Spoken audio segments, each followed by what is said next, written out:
And this time around, I didn't give you, if you're in any of my other classes, you might have gotten a link to upload homework, but this time I didn't give you a link to upload homework, right?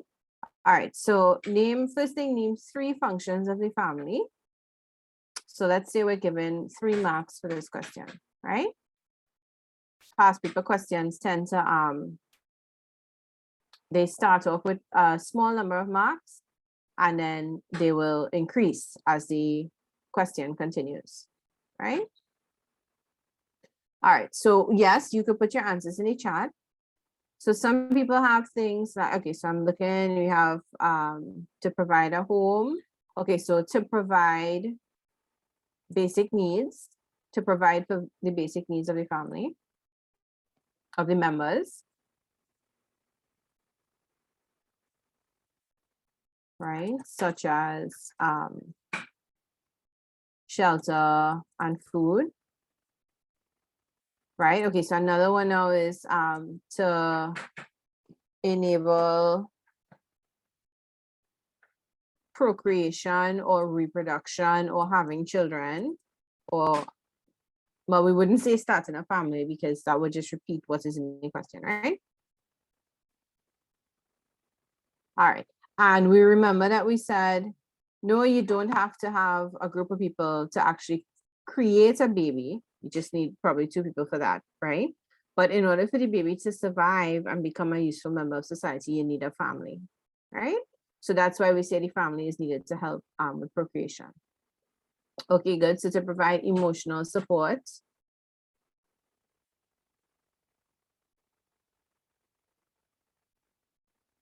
If for any reason my computer freezes and I have to log out, I will log back in right after, right?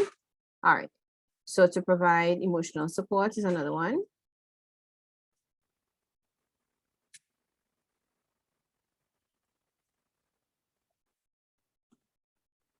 To teach social skills, some of you are saying, right? So to teach people how to behave around other people. And another one, and this is the one that we didn't talk about, is to pass on culture. Right? Right. So there are other ways you could frame the answers, as you all have in the chat. So to provide love and support, to show love and affection.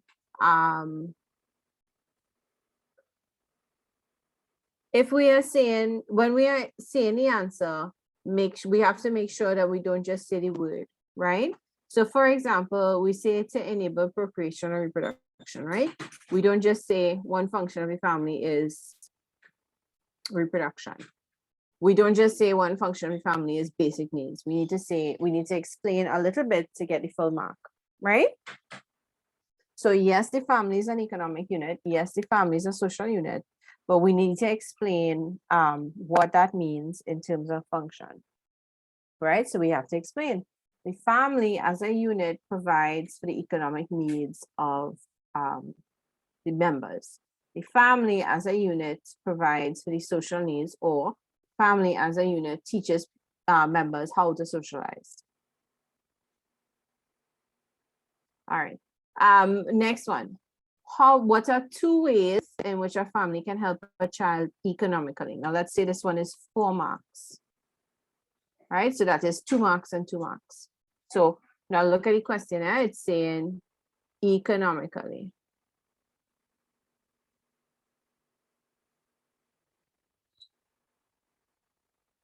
That means in terms of money.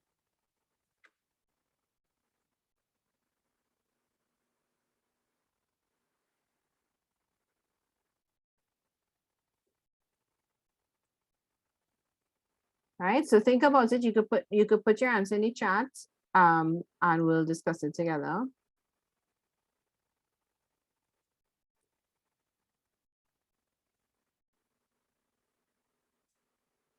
See, we have to start by thinking about what are the economic needs of a child, right?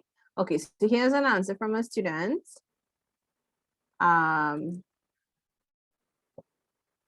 To bring money into the family to provide for the basic wants and needs of the family, right? Okay, so a few things. Remember that we are answering a specific question, right? So I know that the student knows the answer, and this is the general gist of the answer. But since the question is to help a child, we have to say basic wants and needs of the child, right?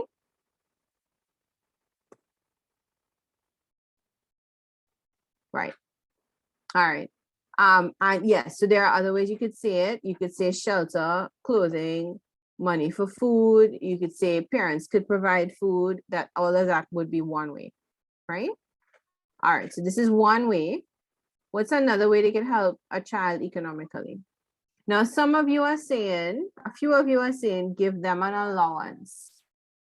So that's not exactly the answer I want, but let me type it. So Anya will tell me why I don't want this exact answer. By giving the child an allowance for chores done. How come I don't want this as an answer? How can a family help a child economically? And I don't want you to say by giving them an allowance.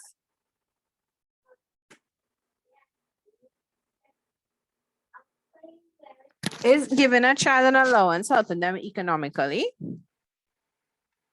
Do they use that money? Because it implies that they use that money to go out and buy things, right? Like a salary. But that's not what we mean. What do we mean? Right. We're teaching them to save and budget. We're teaching them to save money. We're teaching them financial responsibility.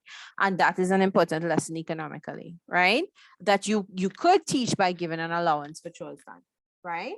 So another way is by teaching financial responsibility,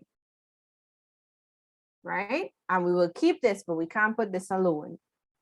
Because the way, if we write it like this, it sounds like we're saying, we give them an allowance and then they could go out and buy the things that they need. So that's the economic, but that's not what we mean, right? So teaching financial responsibility for the future by giving the child an allowance for chores done, right? All right, now I'm seeing, okay, things like healthcare. No, okay, healthcare, yes, that is helping each other. Well, we might have to explain that a little bit, right? But I'm looking at things like, there are a couple answers like love and education, right? And let's understand that if we just type love, right? If I just type love and if I just type education as my answer, I'm not going to get the marks for that, right? I have to explain how these are economic helpers. So I love would be a little bit of a stretch to explain because economic means money, right? So, but education, you could say by providing the child with education, you're helping them get a job, a better job later on, right?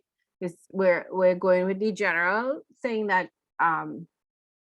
in general, not everybody, yeah, but in general, if one has a decent education, whether in a trade or in school, one is able to get a higher paying job than someone without a decent education, right? So by providing materials for education, the child will get a job in the future, right? And that could be CSEC tuition or CAPE tuition or university tuition, or it could be learning a trade, helping them get into a trade and so on, right?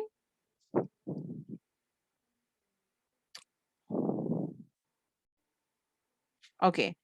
Yes, other answers in the chat: financial security for the child, giving them somewhere to sleep. So those are well, giving them somewhere to sleep is taking care of basic needs, right? So that would be like the first thing we said. Spending money on groceries in order to eat, grow, survive, providing a shelter. So all of that is basic needs. That would be one reason, right? Good. But yes, that's correct. That's good. Again, the love and affection and support answers. Remember the care. Remember that the question is saying, how can you, a family, help a child economically when it comes to money, right? If you say healthcare, we have to explain how that is economic assistance. So do they pay? They are paying for healthcare, maybe, right? They may be paying for the child to go by a dentist. They may be paying for the child to go by a doctor. They may be buying medication. And you could explain differently if they teach them how to take care of themselves and live a healthy lifestyle, then in the future their economic costs for health will be reduced. All right. Explain 2 ways in which a family can help an individual socially. So I'm going to mute myself for a minute, give us some time to put a few answers in the chat. What are some ways that a family can help an individual socially? What could the family teach the child that will help them with their social interaction with others? And what could the family help the child to do in the future that would make them a good member of society?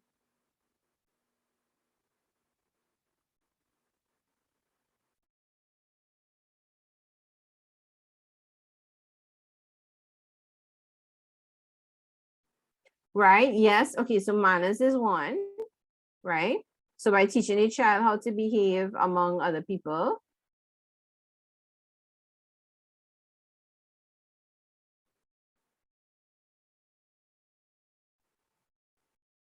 Right? So by teaching a child how to behave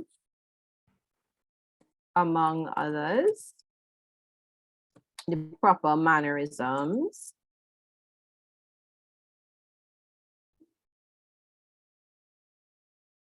Right? Will help them get along in society, right? So teaching them please and thank you to say good morning, not to stoops, right? Right? Teaching morals and values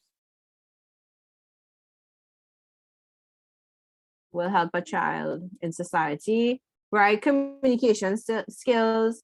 Someone said earlier on, it went up now in the chat because we've gotten comments, but respecting personal space, yeah. Oh Lord. It was teaching them responsibilities, right? So teaching a child, for example, that they shouldn't throw their trash on the ground. That's a little bit morals and values too, but that they have to help in the home, they have to help with washing dishes, or they have to clean up a mess if they make it, right? So teaching roles and responsibilities. Okay, obeying the law.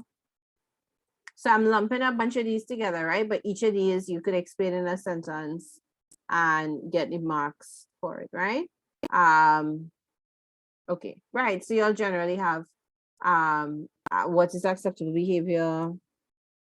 So for instance, not to climb on tables, not to hit other people or push other people. Those are important things that need to be taught at home, right? School alone will not make the lesson stick. Okay, so I'm going to count to 20 in case anybody wants to screenshot the question. Not the question, sorry, the answers. I'm just going to the chat. Okay, teaching them to converse with others, to communicate with others, maybe by making small talk to start with, and then so on. Teaching manners, how to talk to people, how to behave in public or around people.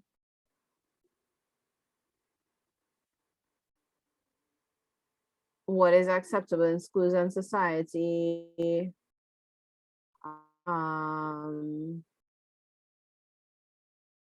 How to respect religions, how to respect other religious practices is important, right? Making them feel safe, secure, how to follow directions. Okay, again, guys, be cautious of just putting one word as the answer. You will not get your marks for that. You may not even get 1 mark for that, depending on the question and the one word that you put, right? Yes, how to respect different races. Those are also important social things to teach at home, right?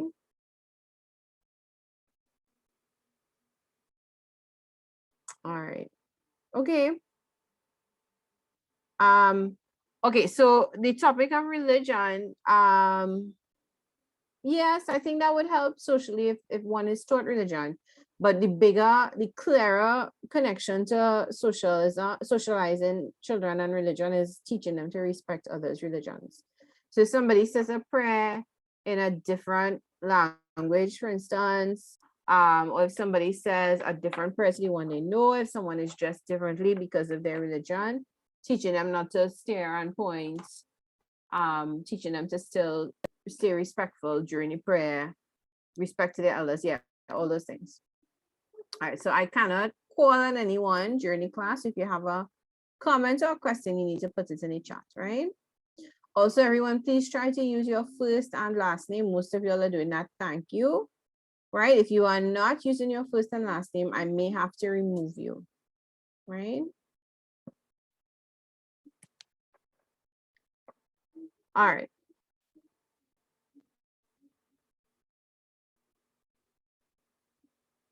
I'm just going through the list here. So by now, everybody should have screenshotted what they wanted to.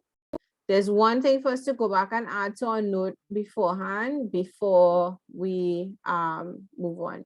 Right, how to stop conflict is a very good point as well. How to stop conflict, how to deal with conflict. If somebody says no to them, how to respond to that without screaming. If a child pushes them, how to respond to that without maybe a fight breaking out. Right, that's important, yeah. Okay, so I want to go back to functions of the family and add one more.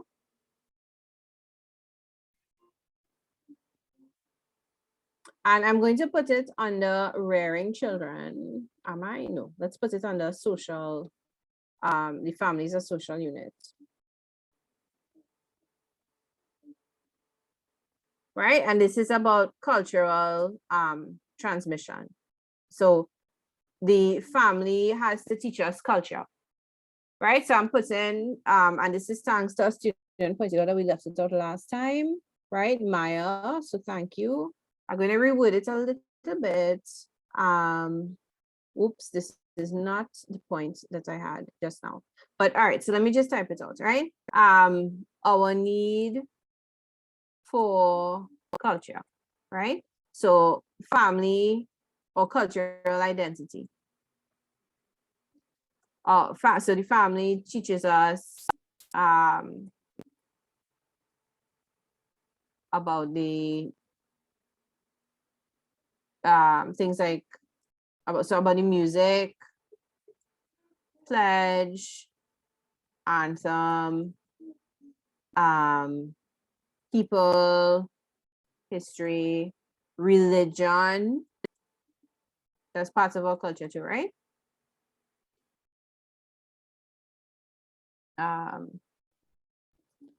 As important aspects of our culture.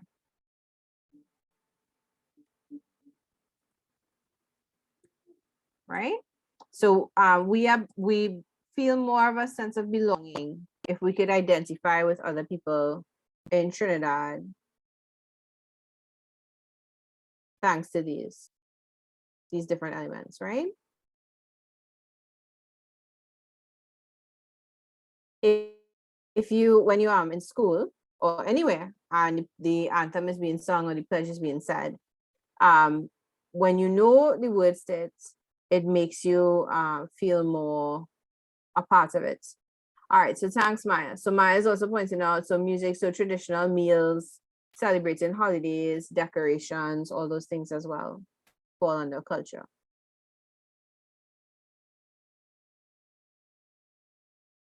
Right?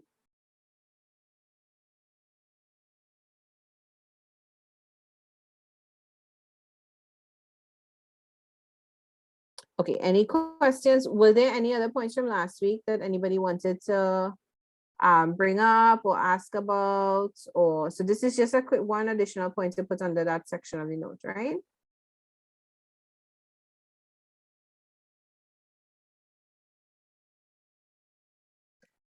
Can a family be non-related people, for example, friends, schoolmates, sport club members? Because sometimes our friends in particular could feel as close as family, right? This is a good question. remember we talked about how sometimes we call people auntie and uncle and we're not really related to them. So fictive kin might be how we describe friends that we feel are our family. I'm typing this in the chat. Right?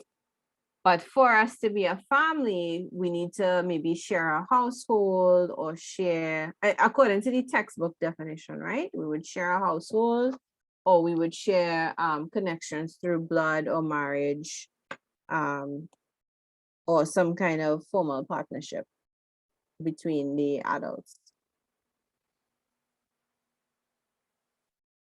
According to the we're talking about the definition according to textbooks and social studies, right? Our definition, our individual definitions of family might be different. So for example, Kemi is now asking, isn't everyone in the world a family? Yes, I suppose in a way. But we don't take we're not expected to take responsibility for everyone in the world. We are, however, expected to take responsibility for the people we share our household with.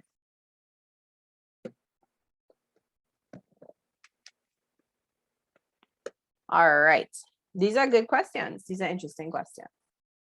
All right, so I wanted to change the screen again. So everybody who needed to add in this point, I hope you did.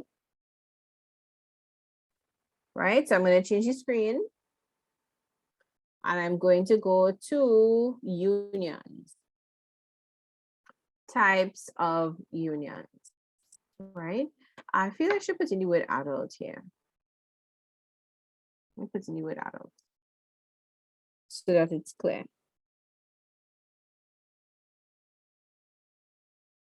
Right? So this is our first topic for today. Types of unions. It will take us a little while because it's a number of definitions, right? And then after we do unions, we still have a few more terms. We might not do all today, we'll do some. And then we want to talk about roles and responsibilities in the family. Okay. So let's start. So let's as we go through these slides, yes, you will need to know the definitions, right? So you should be noting the first definition of types of unions. And the definition, union is a relationship between two adults.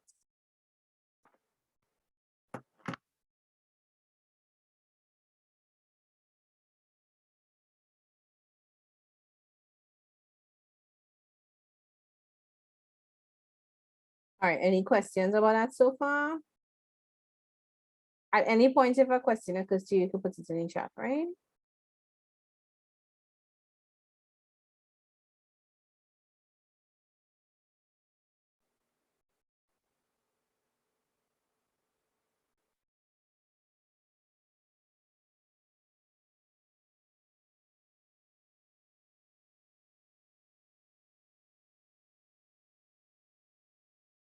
Yeah, okay, so Larry is pointing out I could just use adults and take out the people. Yeah, that's a good correction there.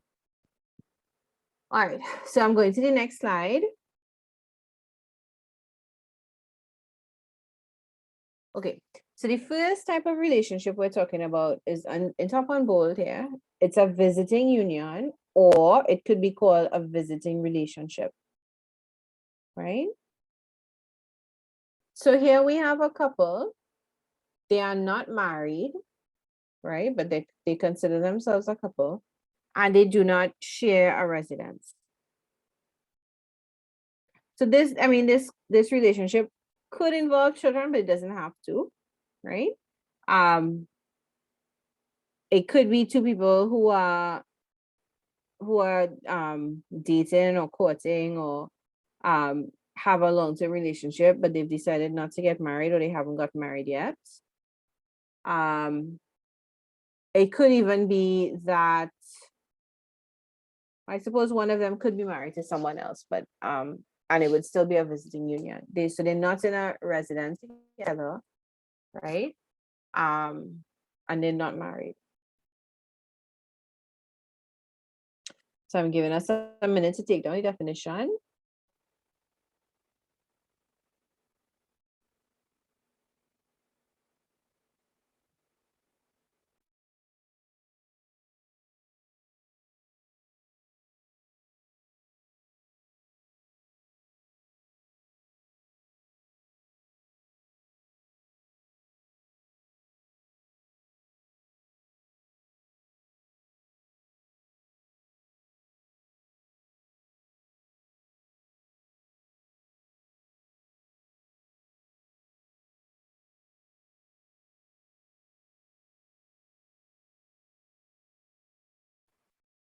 Okay. We can go to the next one. All right, some people have indicated they're finished. All right, so we go to the next one.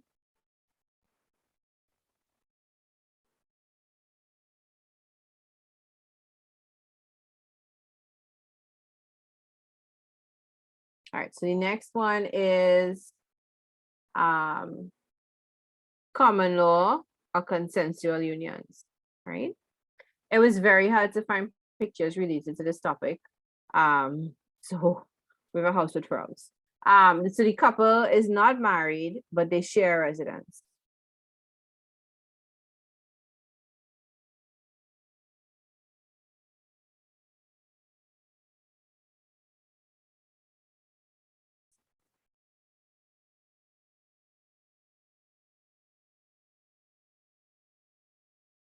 Right? So they consider themselves a couple, they live together, but they're not married. So these frogs, they are not married and living together, and they have children, they have a lot of children.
Okay, can I move to the next one?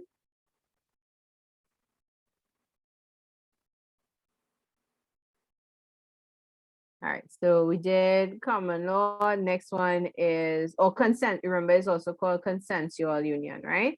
All right, so this one is long, right? So we're talking about marriage. And I took this straight from the dictionary because it touched on a lot of things. So let me just take out illegal and put marriage. And then we put on the bottom here. The source is Britannica, right?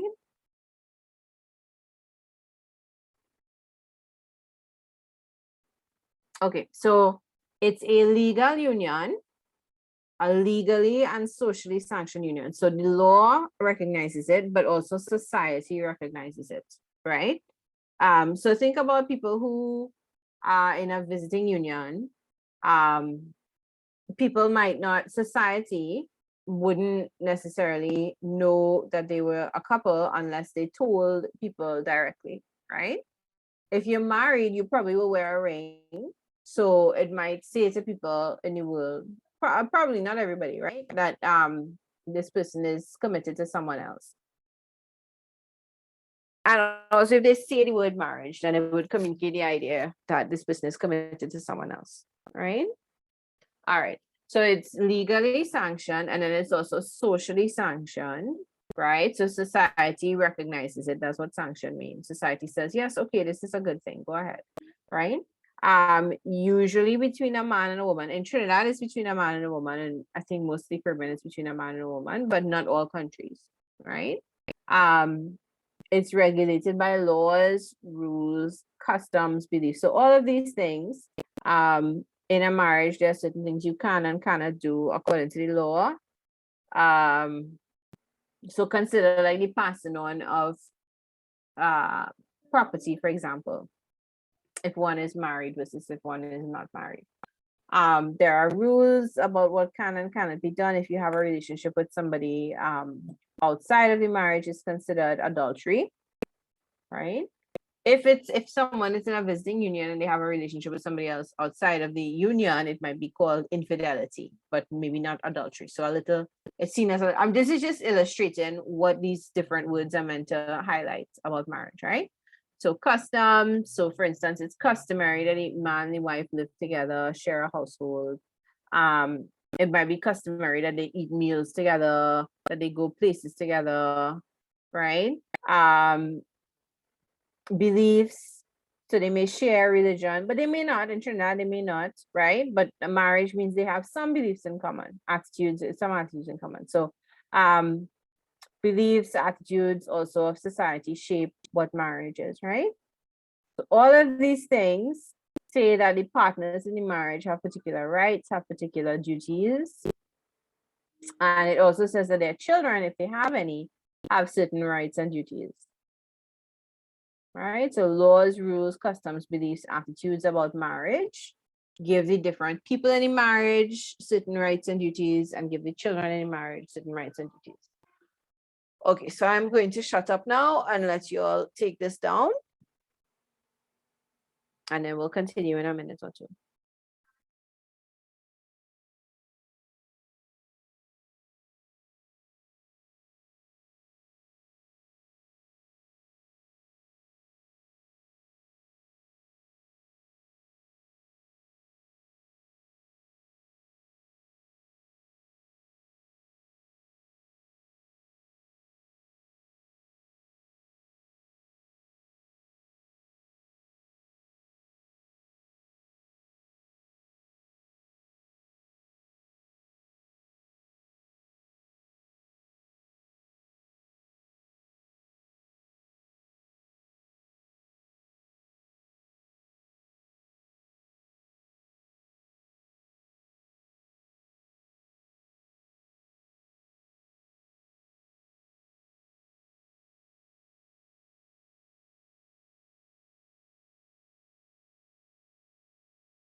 All right, so I think we're done. A couple who is married but have no kids, just they I don't think there's a specific popular culture has names for them, but there's no specific name in a textbook for them. Okay, what does it mean to accord the status to their offspring?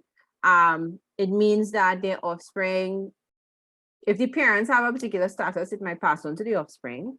It means that their offspring is recognized as their offspring by law. So that means that if a parent died without leaving a will, for example, the child would okay, I'm leaving it up, guys. Go ahead. The child would inherit the property without any issues, right? As opposed to if it were like a common law union or a visiting union, there would be different rules about inheritance.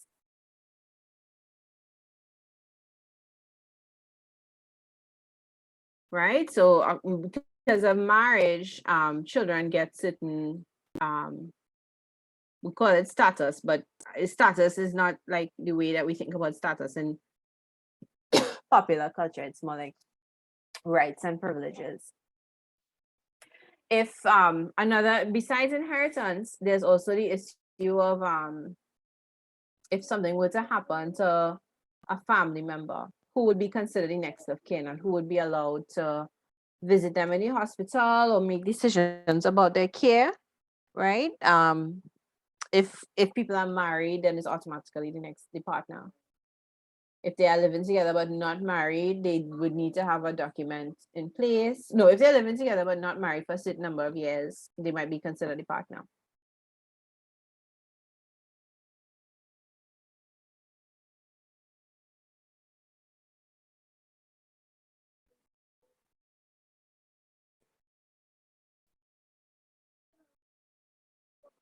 All right, so I'm giving us 2 minutes again to finish the note, because I know it's long, and if anything in it is confusing, please draw it to our attention and we'll discuss it, right? And then we have a couple more definitions, and then we'll take a break, a 5-minute break. Well, depending on the time. If we still have plenty of time, we'll go to something else.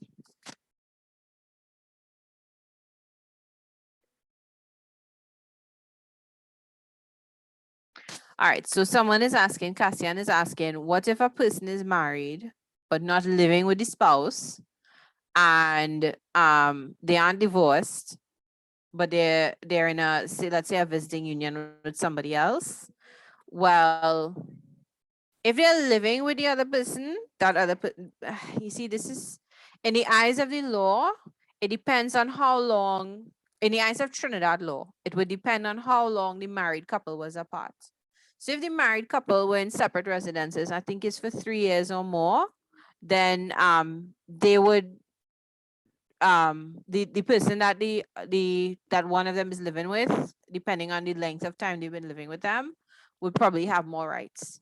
But if they're just not living together for, say, 6 months, and the person is living with someone else for that 6 months, or even if it were for more than 6 months, if it was for a year, so, well, no, it would have to be 6 months. If then that partner would not have rights. It would still be the spouse who would have legal rights. From island to island and from country to country, the laws will be different.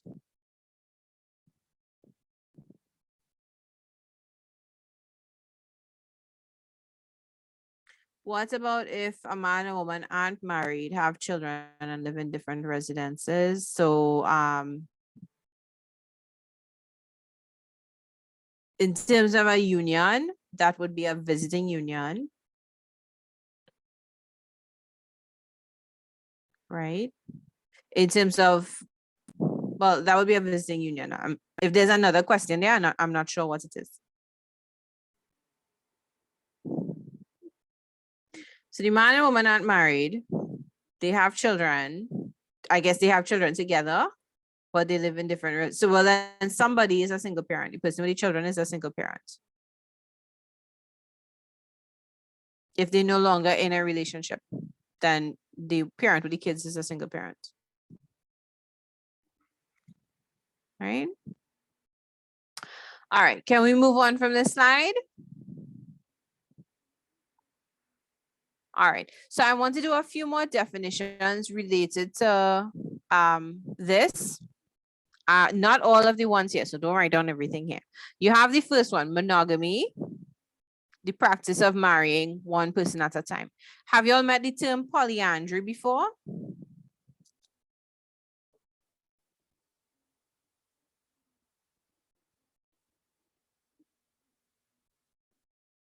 Sorry, there's a question in still about unions. Let me just go back up and address it. Right, when a woman marries more than one husband, good. So let me just check through the chat here. Somebody had a question about the difference between common law and yes. Okay, so just to clarify, the difference between common law relationships and visiting relationships, or common law unions and visiting unions, is whether or not they share residence. So if they share residence, it's common law, and if they don't share residence, it is visiting, right? Okay, so polyandry, a wife has more than one husband, right? Polygyny, a husband has more than one wife, right? Now there's a more general term that encompasses both of them. So that is polygamy, right?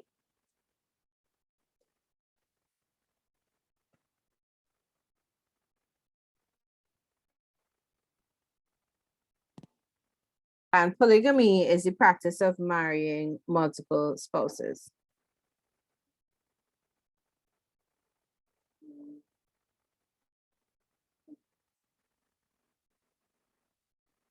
Right?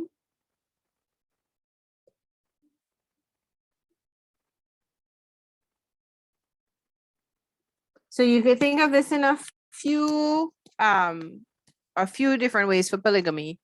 If you could think of it as okay, well, it's a wife with more than one husband, or it's a husband with more than one wife, or it's everybody in the marriage considers themselves to be married to each other, right? But it's marrying multiple spouses. Like I'm sure some of us have seen the show Sister Wives, or I think there's another vision, another similar searching for it's a vision on TLC, I think, where they're looking for another partner for the marriage. So those would be examples of polygyny or polygamous marriages.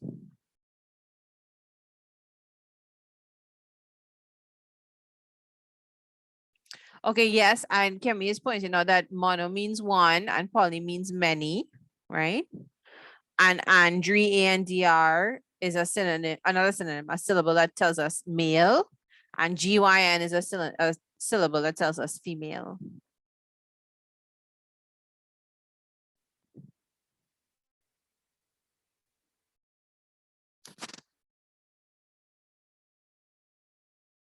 All right, so Kelsey, you have a question. If the man and the woman have children, but the man has another set of children with another woman before, what family would that be called? Well, it sounds like the second marriage would have resulted in a blended family or a reconstructed family or a reconstituted family. And the previous marriage would have become a single parent family. That's what it sounds like. Right? But in terms of the union, I can't say because the question doesn't say whether they are married or living together or whatever. Right? All right. One related term here, bigamy. Do we know this one?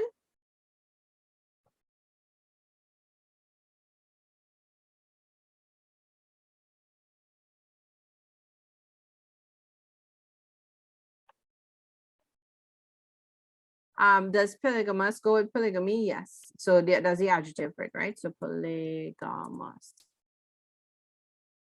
Right. All right. So bigamy is if there's a country where a particular type of marriage is illegal, whether it's polyandry or polygyny or polygamy in general, that is bigamy. So the offense of marrying someone while still already married to someone else. And it's a crime in some places, right? In most places, it's a crime.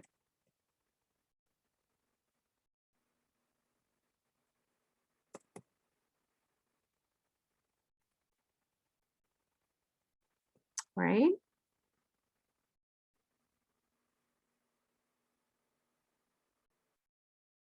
Okay, there are two other terms that I want to do, not these still, right? And they are annulments and divorce. Sorry, let me just get rid of this. Put that over here for next time. Right. All right. So I'm sure we've heard the term annulment before. So bigamy is the practice of polygamy if it is illegal in the country. Right? Now, the offense of, let me put in the word legally here, of legally marrying, of trying to legally marry someone, of trying to legally marry. So you have to be doing it in the eyes of the law, right? So like, for instance, on sister wives, I'm using this example because I think some of y'all might know it. The marriage to the other spouses is usually a spiritual marriage. So it's not that they try to legally marry. It's not that a man tries to legally marry a second wife or third wife. It's that he has a spiritual marriage as recognized by their church, right? Is bigamy legal in Trinidad? Yes. But what I'm saying is that in religions where, well, and cultures where the practice of polygamy exists, sometimes it's not a second attempt at a legal marriage, it's a spiritual marriage. I honestly do not know any case of religions in Trinidad, such as Islam and Hinduism, or, well, I think in Christianity, it's monogamous or nothing, right? So I don't know what the practices religious wise, and for other religions here. I could find out. But I do know that in some Christian religions, not Trinidad again, where people are constructing polygamous families, like they're marrying more than one wife, it's because it's seen as a spiritual marriage to the second partner. It's not that they're going to the courthouse and trying to get a second marriage certificate to somebody else without being divorced. Right? We clear on that?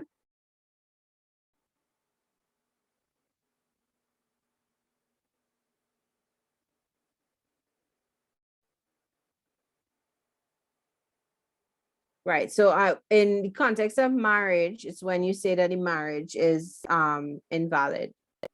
Something was wrong, it shouldn't have happened. Right? It's null and void. It wasn't a real marriage. So it's as though the person, after the annulment, it's as though they were never married. If anybody watches Friends, or has watched Friends, you would have seen that what's his name? Ross tried to get an annulment with Rachel because he didn't want to have divorce. He didn't want to be divorced 3 times or something, right? But right, so in the context of marriage, when a court declares, so the court has to do it, right? That a marriage is null and void or invalid. Right? So it's as though it's never taken place. All right. Next one then is divorce. Well, no, we had a legal separation and divorce. So I think I need to get some more space here.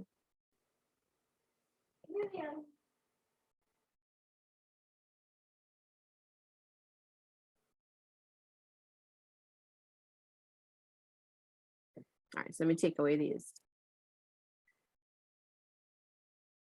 All right, so legal separation is what might happen before a divorce.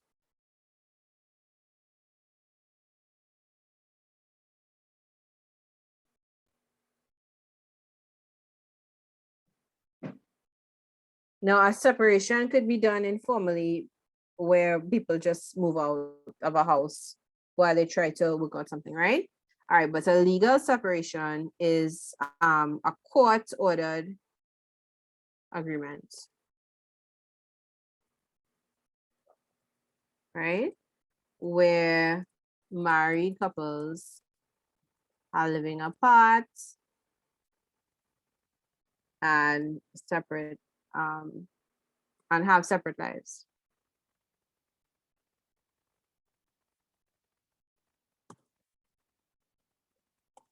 Right? So the court may decide on, so if they have children in common or assets in common, that's where the court would step in. The court may decide on childcare arrangements, on so childcare and visitation,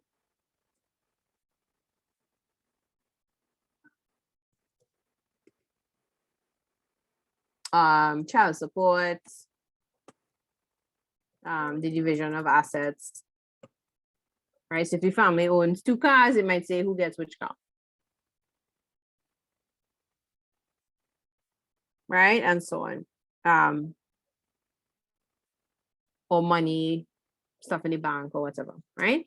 And then the last one I want us to touch on before we take a short break is divorce.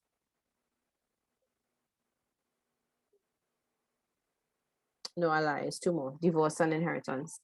Yeah, so divorce is when a marriage is legally dissolved.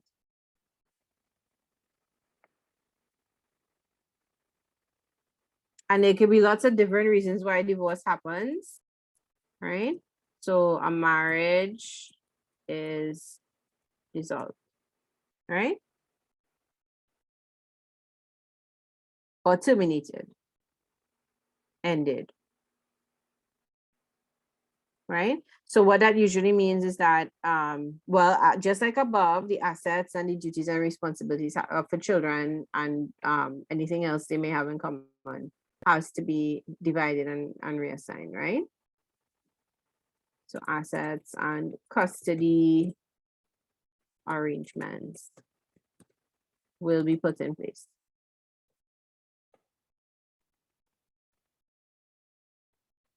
Right? Okay, and the last family related term is inheritance.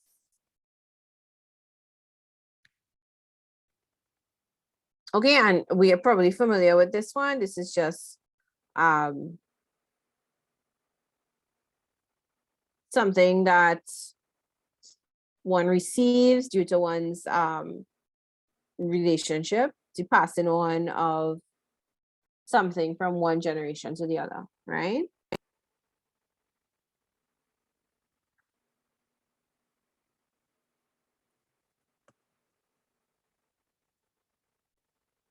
See, passing on of assets or money or property from one generation to the other. All right, so let's make a note of these. Any questions you have, you can put them in the chat. And once everyone is done, we will take a 5-minute break.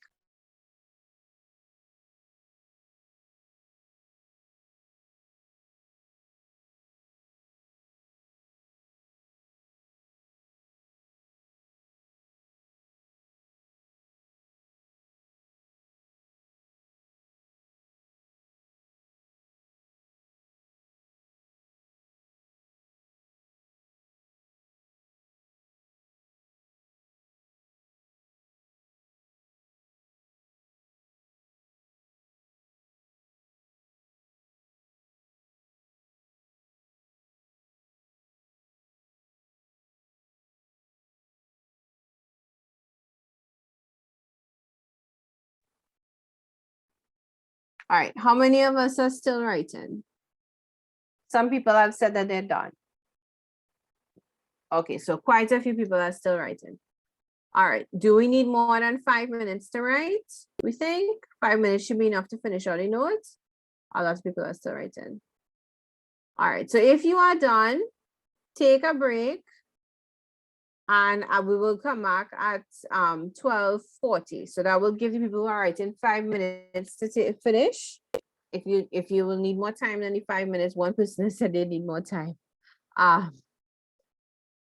Okay, so 10 minutes at 12:40, we'll check in. If you didn't have a chance to do 5-minute break, or if you finish after the 5 minutes, message me and tell me and I'll extend the break, right? But let's plan for 12:40 to come back, to continue. So if you are done, you get 10 minutes. If you're still writing, you'll get 5.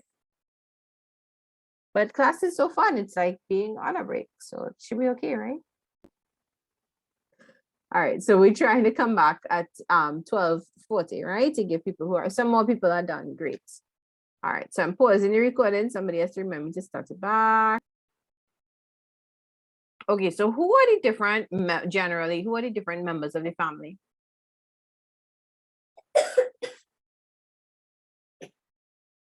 Who are the members of your family? Right, is the mother. So, all right, so mother, then father, right? So there are parents. So first we might say parents. Now, do mothers have different responsibilities from fathers? Or is it just that it depends on the family? Okay, so then we have sisters. So we have siblings, right? So we have siblings, and under siblings, we'll put sisters and brothers.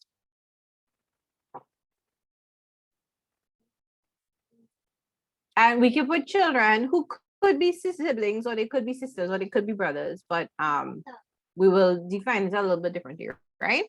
Well, actually, by siblings, let me put children / siblings.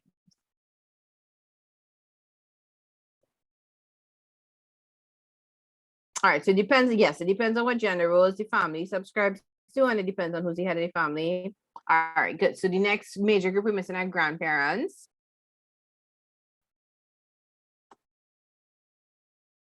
And we will break that down into grandmother and grandfather.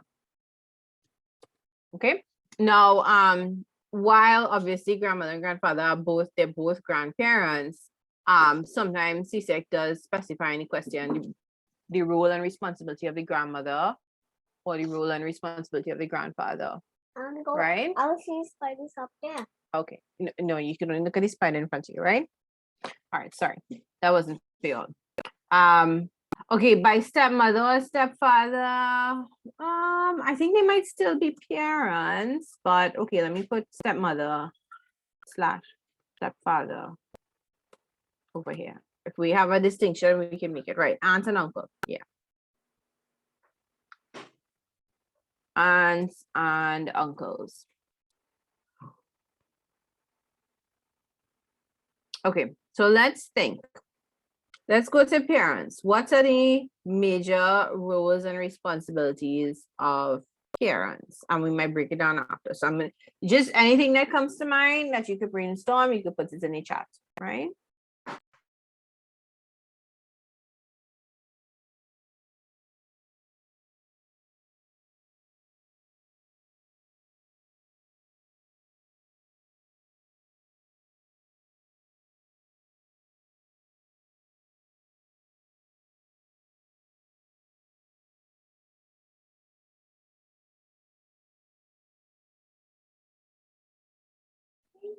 Okay, so we have I'm getting to provide financially,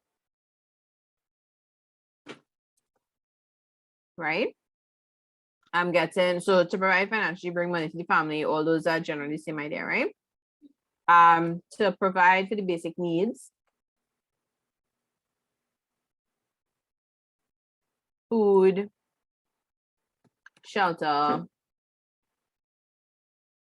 clothing. All right.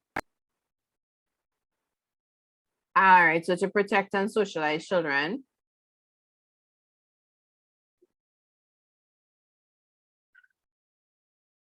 So that's two different things. To protect children. Okay, let me change this way.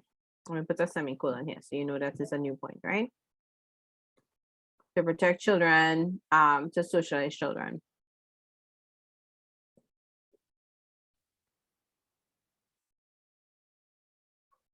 All right. So this is their general rules, right? Yes, to teach children respect to set an example by mother and father. Now let's do a breakdown. So mother could be a breadwinner. Father could also be a breadwinner, right? It could also be that it's just one and not the other. All right. Disciplining children.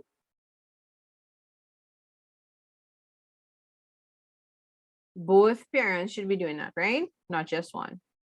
In some households, it may be more one parent than the other. Educating children. Now, is it the parents' job to teach them how to read, for example? When we say educating children, what we mean?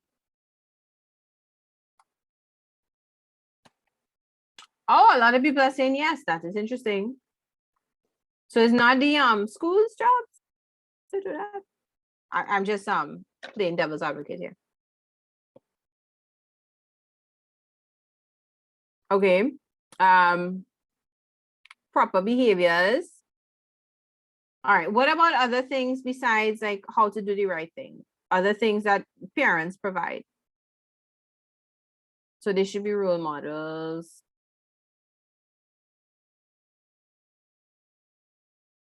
Taking care of the home.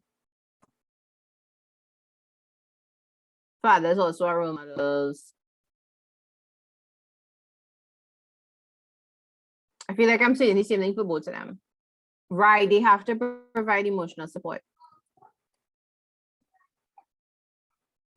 Right.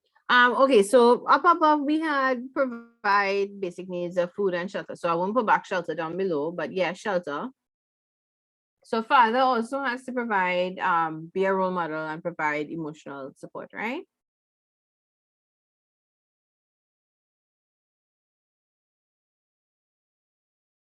And you know, you may think that when you see a question, you may decide, well, mothers are probably more affectionate, so you might put that for the mother and not so much for the sister. But I mean, not the sister, but the father. But that will come then. Yeah, okay. So paying bills, but well, to me, when you say breadwinner, that is also that includes paying bills. But we could put that here by close to breadwinner. So in some homes, this is just the father. In some homes, this is just the mother. In some homes, it's both. In most homes, it's probably both, right? Yeah. And you could break down what kind of bill it is, but yeah, generally paying bills. Okay, how is this, or is it different for stepmothers and stepfathers? Or is it the same?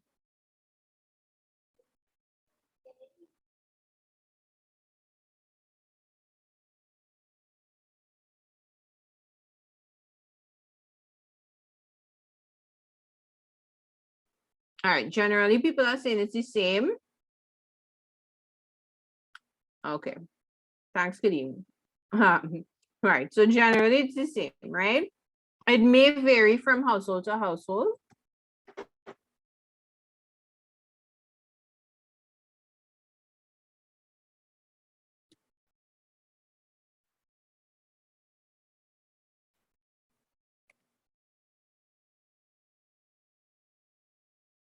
Right?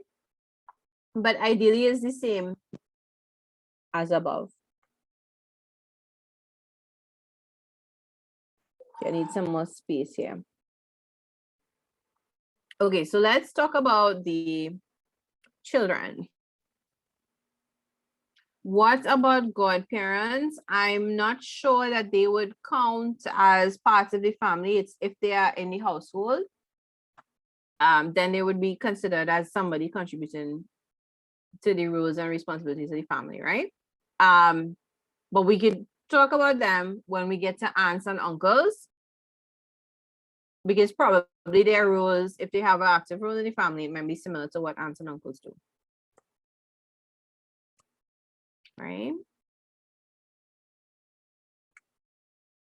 Okay, so tell me about these siblings, the children and these siblings. Sorry, that was the two words there together. In a family, what are the rules of what are the responsibilities of the children and the siblings, or the brothers and the sisters?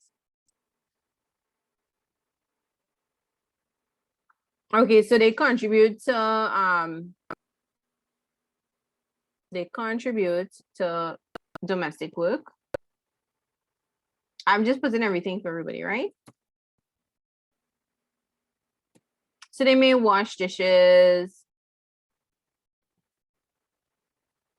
they may wash clothes, they may clean their rooms, they may have chores, right?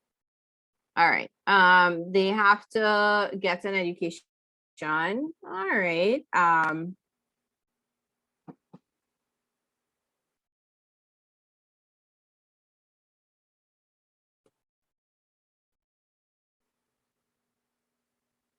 Yes, some of them cook. Okay, so they have to get an education and they have to do schoolwork, right? So complete their schoolwork and homework, right? Now, while in the immediate timeline, it may not benefit the parents if they do this. In the long run, it may, because it means that they will do better in school and then get a better job, etc. Right? Develop certain skills in a stronger way, and then get a better job, etc. Right? Okay, yes. So looking out for each other and protecting each other, helping it. So they take care of each other, right? So they may care for younger siblings. Right? So this could mean babysitting, it could mean feeding, it could be helping with bath or with laundry or any chores for them, right? Helping with homework.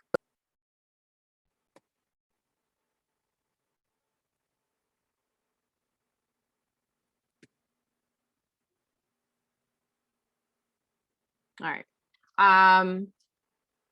What else? Who else in the family might need assistance that these children or the siblings could provide? The children are the youngest members of the family.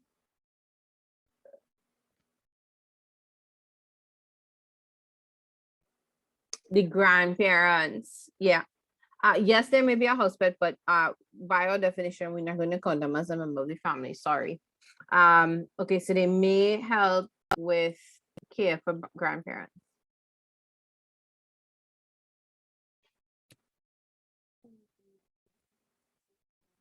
Right? Who are elderly or sickly and cannot move about.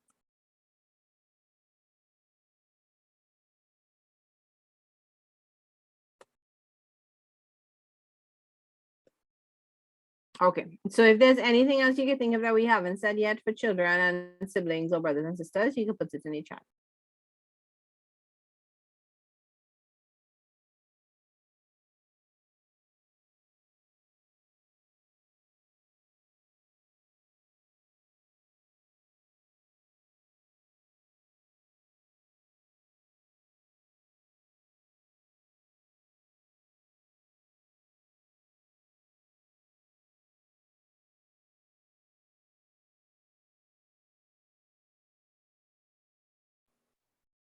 Okay, yeah, they do provide company for each other, but again, we might say that that is more contributing to,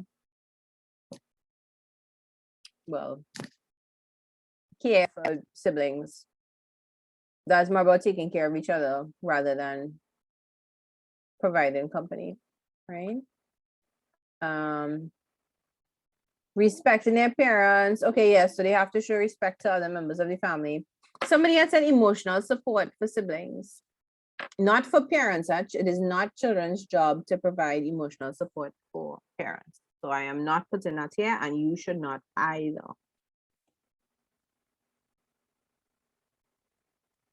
For an answer, right? That is not an appropriate parent-child dynamic. Now, if the child is an adult, that's different. But we are not talking about a situation where the child is an adult. We're talking about the situations where the children are minor. Right? But children must not be the ones to provide emotional support for parents. They could provide emotional support for younger siblings. So the younger sibling stressed out or angry, they don't know how to handle it. The older sibling helps them, right? All right, so let's look at then, we have grandparents and aunts and uncles. Let me just organize this. Sorry, I changed the slide. I didn't ask if everybody was done. Let me go back to it. Anybody who needs to finish up from this side, go ahead. And in a minute, I want to switch it, right? If you need more time, you'll tell me.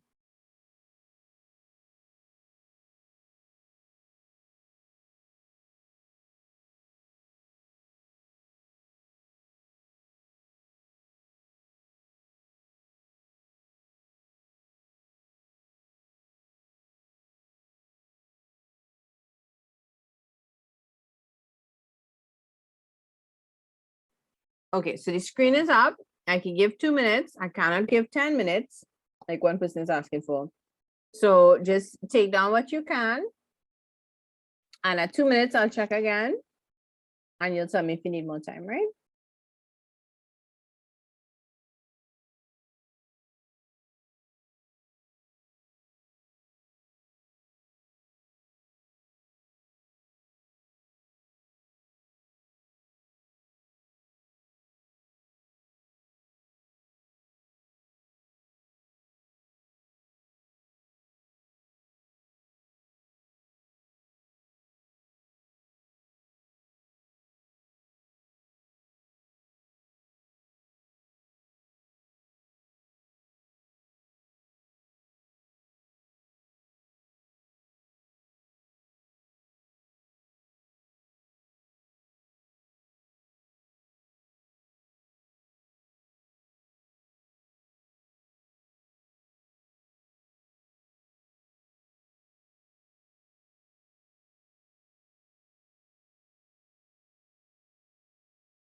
All right, guys, I'm getting some finished responses.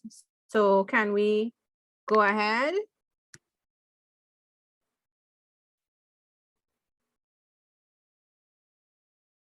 Okay, so I'm counting to 10. And then so please take a screenshot or else plan to come back to the recording, right? So or a picture so you can leave some space. Or I could come back to it in the last 5 to 10 minutes of class when we're done and we're wrapping up, right? So I'm counting to 10 and then we have to go ahead, right?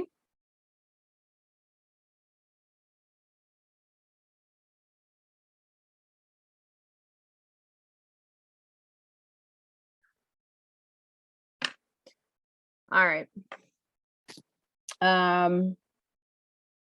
So we are going to grandparents, grandmother, grandfather, aunts, and uncles. So I'm putting it on the left, but right now the headings are on the right, right? But I'm starting the note from the left. All right, so someone gave us a really good answer in the chat for what grandparents do.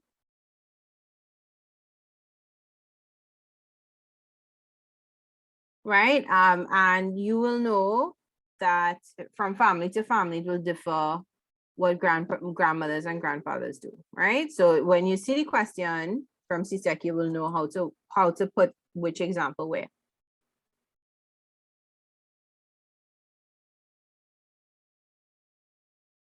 Right, so a lot of y'all are saying childcare. So I'm putting the answer from the students. So sharing stories. So this is an important one, an important idea. Cultural, sharing culture, passing on culture.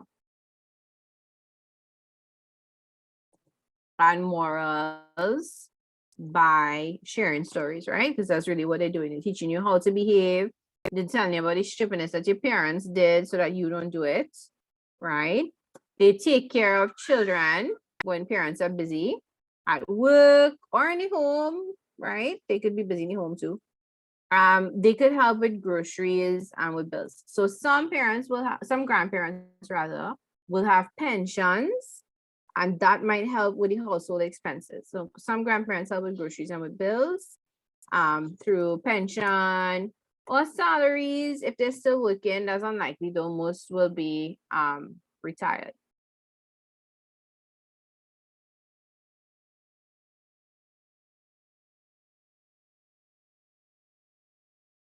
Right. But many will have a pension when there's a government pension or a pension from where they did work when they worked, right? What else? We have passing on culture, morals, stories. Sorry, this STORI, right? They may help with domestic work, right? In the home, so they might help sweep, they might help dust, and sometimes it's the grandmothers who will do that, but sometimes it's the grandparents who will do that. They will be role models, so that's kind of like taking care of children, but by being role models to children, showing them how to behave, how to handle conflict. Now, this is in the universe where we have only good grandparents, because some grandparents show the opposite. What not to do? Yeah, they may help them to, all right, so they may encourage children to appreciate educational activities. Yes, and cultural activities. The other thing grandparents pass on a lot is religion. So let me put that in the first point. Yes, some of them could be a bad influence.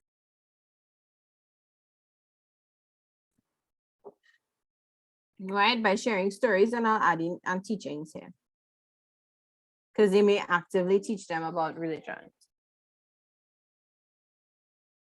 They might tell them stories from the Bible or the Gita or the Quran, right?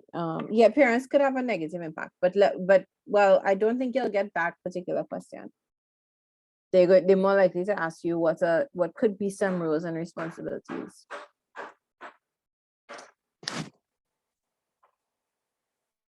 But yes, grandparents could have a negative impact. All right. So by being role models to children, anything else though, any major thing? You said by helping with bills, groceries. Another way grandparents can help is by helping with providing shelter. a lot of families share the grandparents' home, right? So I'm going to put that as a separate point, even though it's kind of understood. You could put it below if you want. By providing shelter, sharing, home. Shelter might seem like a strange word. It's an old-fashioned way to say home or housing. Or providing land for people to build. Or if some families even, some grandparents even gift a house, right?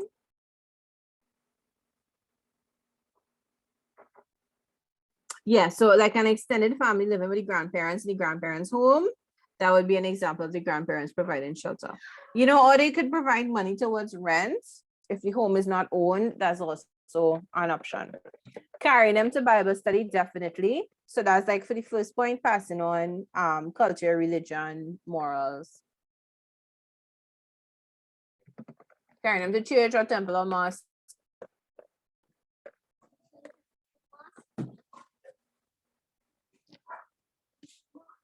All right. Anything else anybody could think of? You can put it in the chat. I'm just waiting a minute for us to catch up with the note. Recreation. Yes.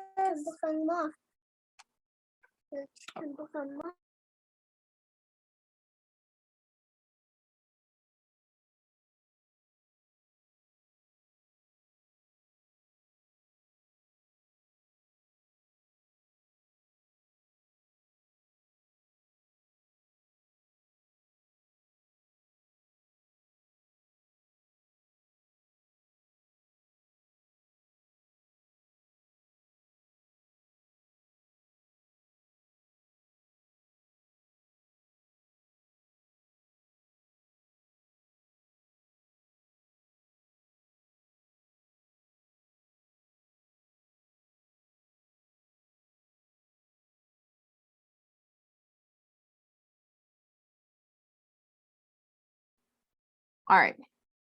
Remember that the recording will be posted on the school website. Yes, not the PowerPoint, right? All right. So some people added in a comment. This might be a useful comment to helping with recreation. So, you know, sometimes if parents don't have time to play with the children, the grandparents might, they could play football. And let me see, Maya's also saying medical care, guidance. So yeah, all right, guidance. So guidance is like the first point. Yeah, okay, we can say medical care. You see the money that they get, that could be used to anything that the family has expenses for. So groceries, other bills, the bills could be medical care, it could be books for school, it could be anything. Yes, giving advice, that's very important. So I'm gonna stick that up here up above, right? Giving advice, because those points are kind of close. Because they have life experience, so they could help with teach children how to manage conflicts, maybe. Although I don't know, the grandparents that you'll know, sometimes they do the opposite because they don't discipline children. Grandchildren, they discipline their children, when the grandchildren could do whatever they want, basically. But I guess this is like what you were saying, that grandparents could have negative impacts, right? All right, so we go into aunts and uncles next. Right, and we remember that aunts and uncles could be related by blood, or they could be people that we kind of adopt as aunts and uncles, fictive kin that we said, right? I'm trying to make this. All right, so what do aunts and uncles do?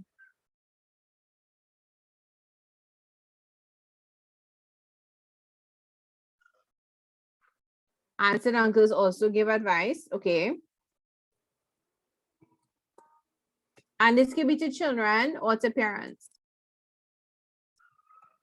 They spoil you. All right, recreation with children. They can also provide childcare when parents are working.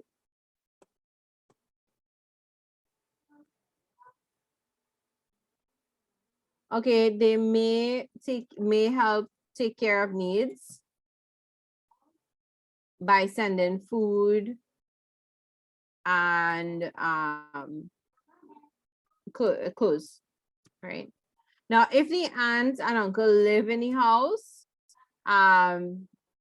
they may provide, they may provide financial support or additional support, domestic work, and so on if they live in the house, right? So if aunt and uncle live in the house, they may provide some financial support and help with more domestic chores, right?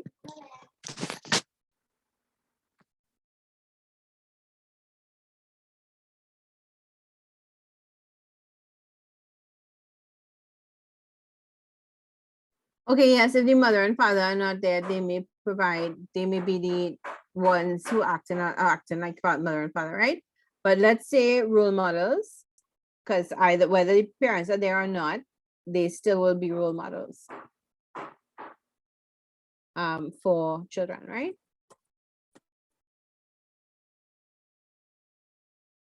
All right, anything else anybody wants to add here?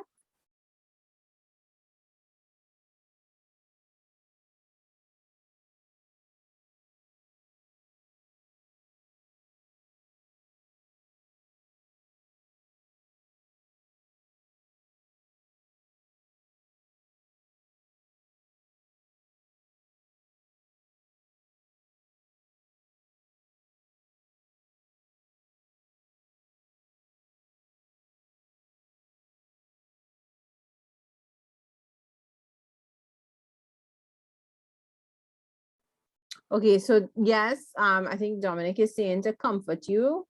So emotional support. Sorry, D'Amico, got your name wrong. Sorry about that. Emotional support. Yes, right.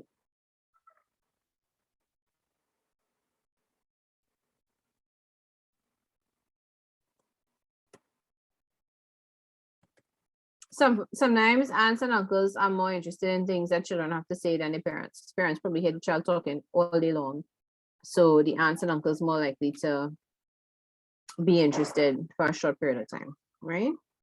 All right, so let's take 2 minutes, and then we'll discuss homework assignments for next week, and we'll wrap up there. I could go back to any slide that anybody needs me to go back to.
All right. Can I change the slide? Or is anybody still writing?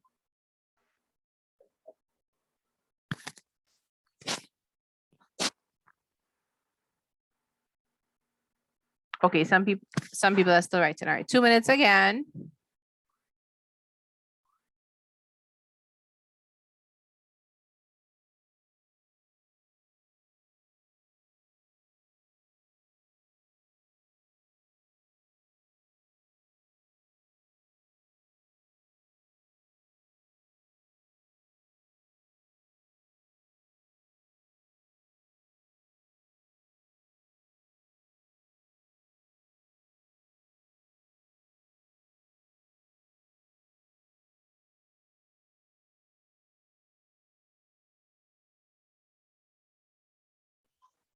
All right, let me go ahead to the question that I want you all to think about for homework.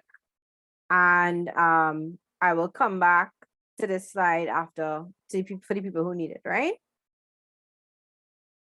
All right, so for homework, I'm asking you to think about the next question we have to answer together. And that question is, what are the factors basically? Here we go. What things in society have caused changes to the family structure? Right? What things in society? I'm putting this in the chat, right? What are the things that have happened in society that are causing the family structure to change? Some people might say that are threatening the family structure, right? So what are some things that are threatening the family? So this is for you to think about for homework.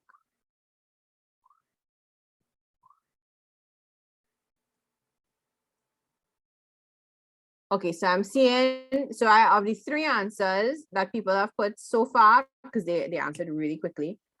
One of them is what I'm looking for from that's on the syllabus, right? So people have said the pandemic, people have said law, people have said abuse. So abuse might be one of the threats that would be one of the threats that we would look at in detail, right? Yeah, people just put what they were thinking, right? So for homework, see if you could come up with about 4. I think the syllabus has about 6, right? Somebody else put changing rules. That's another thing we might want to discuss more, right? So now when we come up with our answer, please try to think of an example to illustrate what you mean, right? And sorry, I sent the question to one person and I meant to send it to everybody. Here, let me try again. Right?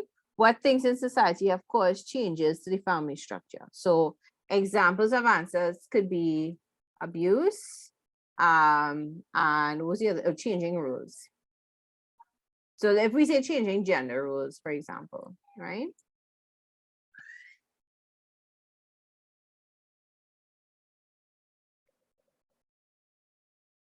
All right.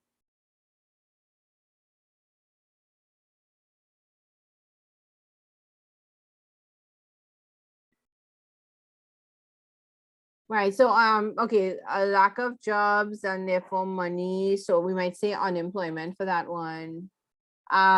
People are saying death. Well, when we say death caused by what? So we're looking at what phenomenon, what things are happening right now in society, like we're in 2022, that weren't happening, say, 100 years ago or 50 years ago. All right, so like, yeah, women becoming breadwinners in the household. 100 years ago, women were not in as many numbers going out to work as they are now, right? Right. Crime is another issue that people in Trinidad and the Caribbean have to think about. That 100 years ago, I'm sure you'll have heard your parents say this over and over, that crime when they were young, there was not so much crime. That this is what they said, right? All right.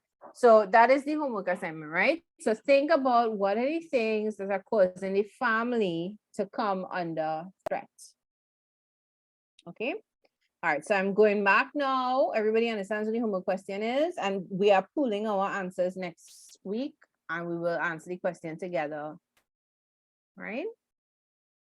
I've gone back to the slide right before for people who need to finish the notes, and I can go back to the so somebody's asking me to go back to aunts and uncles. Is that to take a screenshot? Yeah, okay, so I'm going back to aunts and uncles quickly to take wait, am I in the wrong place? Okay, here we go. Right, aunts and uncles, you can take a screenshot. Oh, this is the one I think I meant to go back to, not the other one before, right? If somebody needs a different slide, you could tell me, right? But once you've noted the homework and you have no questions, you have your notes, feel free, go ahead, enjoy the rest of your Sunday, and I'll see you all next week, right? Remember, you can get the recording on the website. Take care, everybody.